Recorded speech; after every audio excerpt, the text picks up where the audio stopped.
जय हिंद दोस्तों। स्वागत है आपका अपने चैनल में। मेरा नाम धर्मेश है और मैं इस चैनल के माध्यम से हर रोज़ मेंस आंसर राइटिंग की प्रैक्टिस करता हूँ। आप इस वीडियो को अंत तक जरूर देखेंगे। अगर आपके पास समय कम है तो प्लीज़ 1.5x और 2.0x में देखें, क्योंकि आज मैं बहुत ही इंपॉर्टेंट टॉपिक फंडामेंटल राइट्स, जो कि पार्ट 3 में है, इंडियन कॉन्स्टिट्यूशन के पार्ट 3 में है, से रिलेटेड एक क्वेश्चन का आंसर लिखने वाला हूँ। बिना आपके समय लिए मैं शुरू करता हूँ क्वेश्चन पढ़ने पर। क्वेश्चन है आज का, fundamental right for backbone of Indian democracy discuss. तो बेसिकली मुझे क्वेश्चन से यही समझ में आ रहा है कि फंडामेंटल को राइट के फीचर्स के बारे में पूछ रहा है। ठीक है, तो हम इंट्रो लिखेंगे एक छोटा सा। हम इंट्रो में ओवरव्यू दे देते हैं और कोशिश करते हैं कि जो भी क्वेश्चंस में है, क्वेश्चंस का जो डिमांड है उसका छोटा सा जिक्र जरूर कर दें हम इंट्रो में, ताकि एग्जामिनर को ऐसा लगे कि हमने स्टार्ट ही किया क्वेश्चन के डिमांड को फुलफिल करते हुए। ठीक है, चलो तो शुरू करते हैं बिना आपका समय लिए हुए। तो फंडामेंटल राइट हमारा बेसिक इंट्रो होगा। फंडामेंटल राइट्स, तो फंडामेंटल राइट्स किस में है? पार्ट 3 में है, तो आप इसको लिख सकते हो पार्ट 3। ठीक है, ऑफ इंडियन कॉन्स्टिट्यूशन ब्रैकेट में लिख दो, या यहाँ पे ये भी लिख सकते थे, incident in the part 3 of the Indian constitution.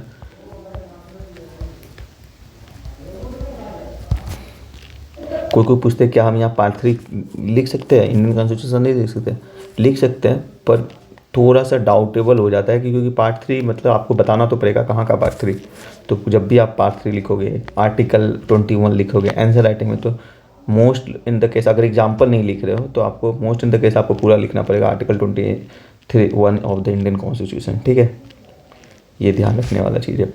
Part fundamental rights are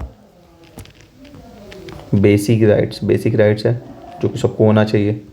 ठीक है, और जिसको गारंटेड किया गया ना, गारंटेड किसके द्वारा किया गया? सुप्रीम कोर्ट के द्वारा, हाई कोर्ट के द्वारा। आप आर्टिकल बताओगे मुझे कमेंट्स में, अगर आप पढ़ रहे हो तो, देख रहे हो तो वीडियो। इंडिविजुअल्स क्या गारंटी करता है? Ensure liberty, equality and dignity, यही सब करता है ना। बेसिकली पॉलिटिकल राइट को इंश्योर करता है। They act as a limitation on the arbitrary. ये लाइन बहुत ही इंपॉर्टेंट है, फंडामेंटल राइट्स का एक one of the important features है ऑफ द स्टेट। इससे रिलेटेड प्रीलिम्स में भी क्वेश्चन पूछा गया है, सिर्फ इसी लाइन में। ठीक है, यूपीएससी प्रीलिम्स में, एंड इसलिए मुझे ये याद था तो मैं यहाँ लिख रहा हूँ। And uphold democratic value. तो फंडामेंटल राइट करता क्या है? बेसिकली फंडामेंटल राइट जो है सरकार का जो आर्बिट्रेटरी पावर है उसमें लिमिटेशन लगाता है कि सरकार कुछ भी नहीं कर सकता अपने मन से। ठीक है,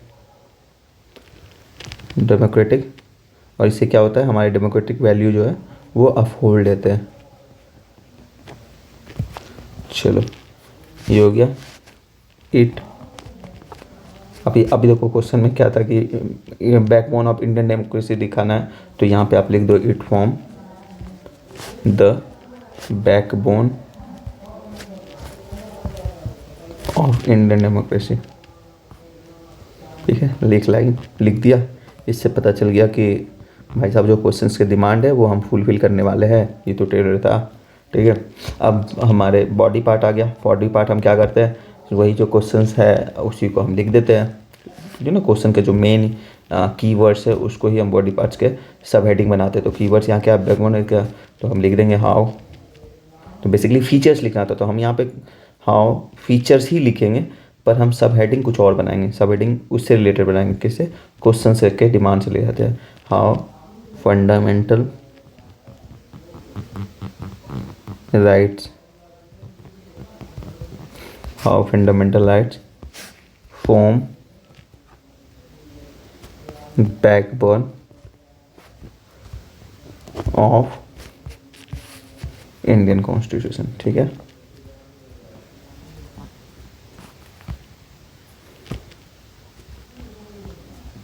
इसको दूसरे शब्दों में यही लिख सकते थे कि features of the fundamental rights, ठीक है, इससे भी लेके चल सकते थे, पर ये सही तरीका नहीं होता है आंसर राइटिंग में, यही तो स्किल है, ठीक है। हम फीचर्स बात वही कहेंगे घुमा फिर के, हम फीचर्स ही बताएंगे, पर हमने जैसे ही how fundamental rights form the backbone of Indian constitution का हेडिंग बना दिया, इससे हमने एग्जाम में इसको ये बता दिया कि हम एकदम टॉपिक से स्टिक है, जो आपने डिमांड पूछा क्वेश्चन का डिमांड है हम वही बताएंगे आपको, ठीक है। तो डिमांड क्या है, पहला क्या है, ये क्या कहता है, ensure political and civil liberty, यही करता है ना, लिबर्टी को इंश्योर कराता है। तो कैसे करता है, पॉलिटिकल लिबर्टी आर्टिकल 90 जो है, article 19 guarantees freedom of speech, ये क्या है, पॉलिटिकल लिबर्टीज है आपका। और क्या क्या करता है, मूवमेंट को गारंटी देता है, और क्या देता है, एसोसिएशन को गारंटी देता है, और क्या, enabling citizen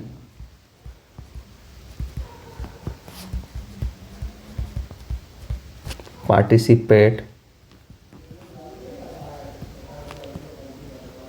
freely in democratic process, ठीक है। मैंने कुछ गलत लिखा है, यही करता है ना आर्टिकल 19। और इससे क्या होता है, हमारे पॉलिटिकल लिबर्टी को इंश्योर करता है, इसके थ्रू ही, इसी आर्टिकल 19 के थ्रू हमारे में पॉलिटिकल लिबर्टी मिलता है कि हम कहीं भी घूम सकते हैं, कभी इनेबल अपने किसी भी डेमोक्रेटिक प्रोसेस में हम पार्टिसिपेट कर सकते हैं, ठीक है। और अभी रही सिविल लिबर्टी, तो एक ही हो गया। दूसरा इसमें क्या सकते हैं, प्रमोट इक्वालिटी,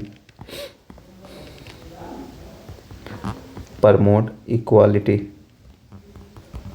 कैसे प्रमोट करेगा, article 14 to 18, article 14 to 18 prevent, क्या करता है ये, डिस्क्रिमिनेशन,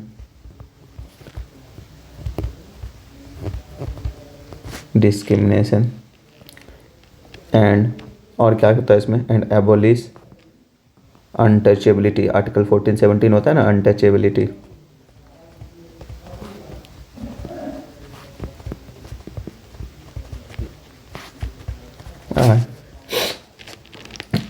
एंड टाइटल्स, ठीक है। इससे क्या होता है, आर्टिकल 18, इससे क्या आता है, इंश्योरिंग इक्वल ट्रीटमेंट, इससे हम क्या बराबर होता है, सब बराबरी का दर्जा देते हैं हम, ऐसा नहीं कि हम किन्हीं को रायजादा का वो दे दिए, नाइटहुड का उपाधि दे दिया, तो इससे तो हम ऐसे ही हम उसको बराबर नहीं बोल रहे वो कि खास बंदा है, ठीक है। तो इसलिए उपाधि का अंत कर दिया आर्टिकल 18 से अनटचेबिलिटी पूरी तरीके से ख़त्म हो गई है। तो ये सब किसके बदौलत हुआ है, ये सब हमारे कॉन्स्टिट्यूशन में जो फंडामेंटल राइट्स है उसकी वजह से हुआ है। तो ये बैकबोन तैयार करती है कि नहीं करती है। तीसरा, प्रोटेक्ट इंडिविजुअल्स, आर्टिकल 20 बहुत ही इंपॉर्टेंट है। ये एक ऐसा आर्टिकल है जो कि इमरजेंसी के टाइम भी सस्पेंड नहीं होती है, बाकी बेसिकली सारे सस्पेंड हो जाते हैं, पर ये और 21 सस्पेंड नहीं होती है, ठीक है। तो कौन सा आर्टिकल के बारे में हम बात कर रहे हैं, गेस करो, protect individuals from state abuse,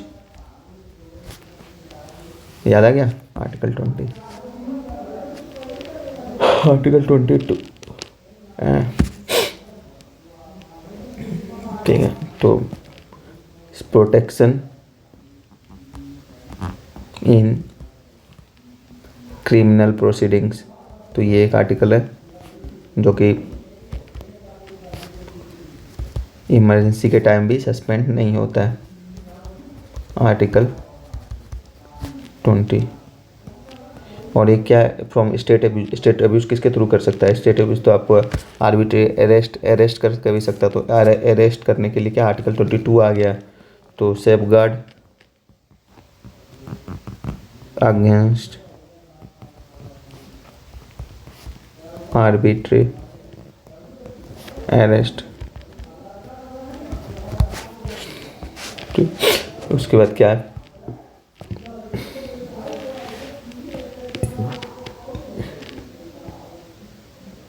provide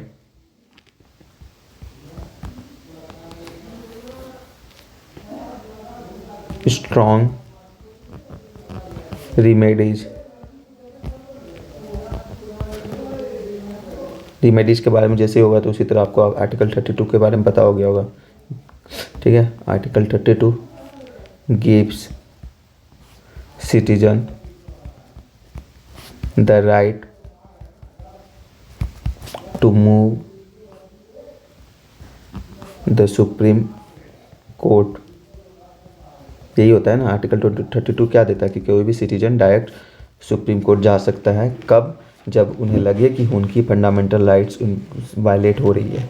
ठीक है, तो directly for enforcement of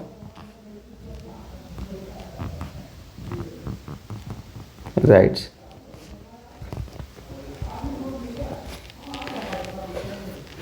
okay, ये हो गया।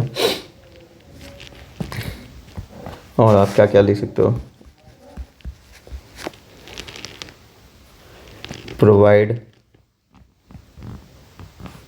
रिलीजियस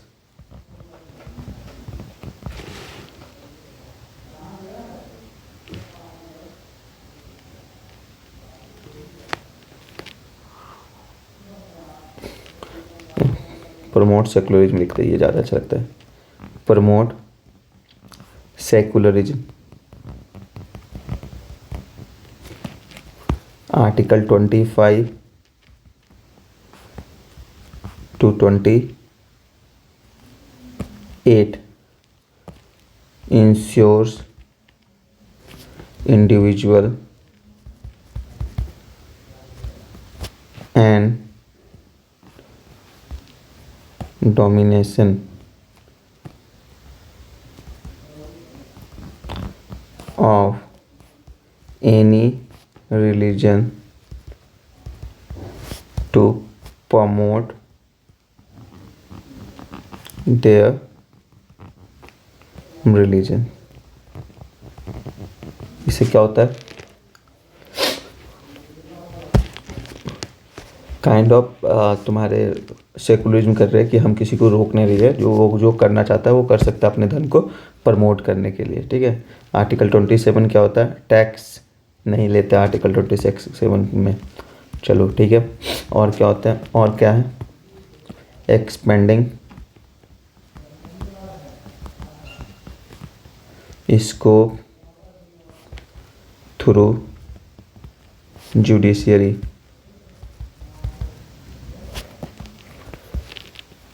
जुडिशियल एक्टिविज्म के through, judicial activism widen. Judicial activism से हमने क्या किया, आर्टिकल 21 को हमने बहुत उसमें जोड़ा, उसको बड़ा बनाया, ब्रॉडेड बनाया। कैसे, to include right to education, privacy, clean environment,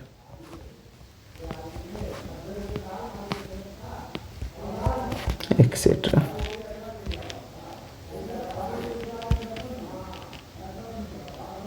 ठीक है,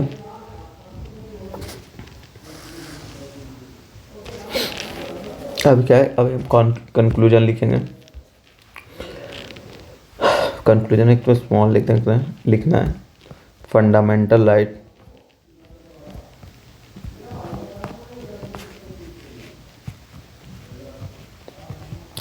uphold individual freedom, और क्या करते हैं, maintain rule of law and ensure accountability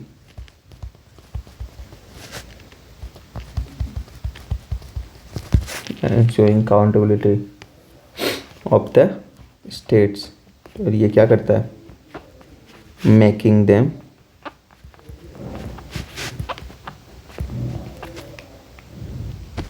the backbone of, यही था क्वेश्चन का demand, the backbone of Indian constitution.